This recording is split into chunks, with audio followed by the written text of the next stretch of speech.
প্রিয় শিক্ষার্থীরা, আজ তোমাদের সাথে আমি আলোচনা করব মুখে মুখে লসাগু নির্ণয়। মজার ব্যাপার না যে মুখে মুখে আবার কিভাবে লসাগু নির্ণয় করা যায়? হ্যাঁ, আজকে সেই টেকনিকটাই তোমাদেরকে আমি শেখাবো। দেখো, আমরা বোর্ডে লিখেছি 3, 6, 8, 12 এর লসাগু। এখন কতগুলো সংখ্যার লসাগু, ওই সংখ্যাগুলোর মধ্য থেকে যে সংখ্যাটি সবচেয়ে বড় হয় সেই সংখ্যা হবে, না হয় তার চেয়ে বড় কোনো সংখ্যা হবে। তুমি মনে রাখবে যে কতগুলো সংখ্যার লসাগু কখনোই ওই সংখ্যাগুলোর মধ্যে যে সংখ্যাটি বড় তার চেয়ে ছোট হবে না, হবে না। তাহলে এই সংখ্যাগুলোর মধ্যে সবচেয়ে বড় সংখ্যা কত? 12। তার মানে 3, 6, 8 এবং 12 এর লসাগু কখনোই 12 এর ছোট হবে না। তাহলে প্রথমেই আমরা বড় সংখ্যাটিকে চিহ্নিত করব। এরপর বড় সংখ্যাটিতে অন্য যে সংখ্যাগুলো রয়েছে সেই সংখ্যাগুলোর মধ্যে কোন কোন সংখ্যা দিয়ে ভাগ যায় সেটা আমাদের চিহ্নিত করতে হবে। তাহলে দেখো, 3 দিয়ে 12 এর মধ্যে ভাগ যায়, তাহলে 3টা আমরা কেটে দিলাম। 6 দিয়ে 12 এর মধ্যে ভাগ যায়, এজন্য 6টা আমরা কেটে দিলাম। এরপর বাকি রয়ে গেল কি? 8 এবং 12। দেখো, 8 দিয়ে কিন্তু 12 এর মধ্যে ভাগ যায় না। তখন আমাদের কি করতে হবে? এই যে 12, অর্থাৎ বড় যে সংখ্যাটি, সেই বড় সংখ্যাটির দ্বিগুণ করতে হবে। তাহলে বড় সংখ্যাটি 12, তার দ্বিগুণ যদি করি আমি 2 দিয়ে যদি গুণ দিই তাহলে কত হয়? 24। এখন দেখো, 24 এর মধ্যে যে দুইটি সংখ্যা বাকি রয়ে গিয়েছিল সেই দুইটি সংখ্যা দিয়ে ভাগ যায় কিনা? 8 দিয়ে ভাগ যায়, 3 8 24, 12 দিয়েও যায়, কত? 12 দুগুণে 24।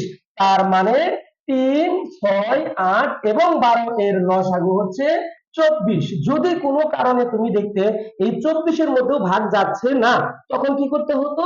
এই 12 কে 3 গুণ করতে হতো, অর্থাৎ 3 দিয়ে গুণ দিতে হতো। যদি তারপরেও না যেত তাহলে 4 দিয়ে গুণ দিতে হতো।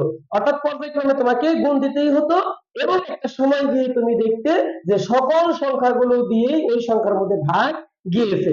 তাহলে প্রিয় শিক্ষার্থীরা দেখো, দ্বিতীয়তে আরেকটি অঙ্ক আমি লিখেছি যে 4, 8, 10, 12 এবং 20 এর লসাগু। তাহলে আমরা প্রথমে বড় সংখ্যাটি চিহ্নিত করি, কত? 20। তাহলে 20 এর মধ্যে এখন কোন কোন সংখ্যা দিয়ে ভাগ যায়? 4 দিয়ে যায়, তাহলে 4টা আমরা কেটে দিলাম। 8 দিয়ে 20 এর মধ্যে যায় না। এখন তারপরের সংখ্যা কি? 10, 10 দিয়ে 20 এর মধ্যে যায়, 10টা আমরা কেটে দিলাম।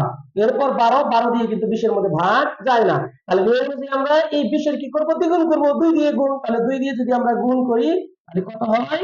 40। এখন 40 এর মধ্যে দেখো যে তিনটি সংখ্যা রয়ে গিয়েছিল, সেই তিনটি সংখ্যার মধ্যে কোন কোন সংখ্যা দিয়ে ভাগ যায়? 8 দিয়ে যায়, 8টা আমরা কেটে দিলাম। 12 দিয়ে কিন্তু যায় না। তাহলে এখন কি করতে হবে? আবার এটা 3 গুণ করতে হবে, অর্থাৎ 3 দিয়ে গুণ দিতে হবে। তাহলে 3 দিয়ে 20 কে গুণ দিলে কত হয়? 3 দিয়ে 20 কে গুণ দিলে হয় 60। এখন 60 এর মধ্যে দেখো 12 দিয়ে যায়, 5 12 60, তাহলে 12টা কেটে দিলাম। এবং 20 দিয়েও কিন্তু যায়, 3 12 কত? 60। তাহলে আমরা কিন্তু লসাগুটা পেয়ে গিয়েছি। তাহলে আমাদের 4, 8, 10, 12 এবং 20 এর লসাগু কত? 60। প্রিয় শিক্ষার্থীরা, কিভাবে লাভ ছাড়াই দেখো আমরা লসাগু নির্ণয় শিখে গেলাম। সকলকে ধন্যবাদ।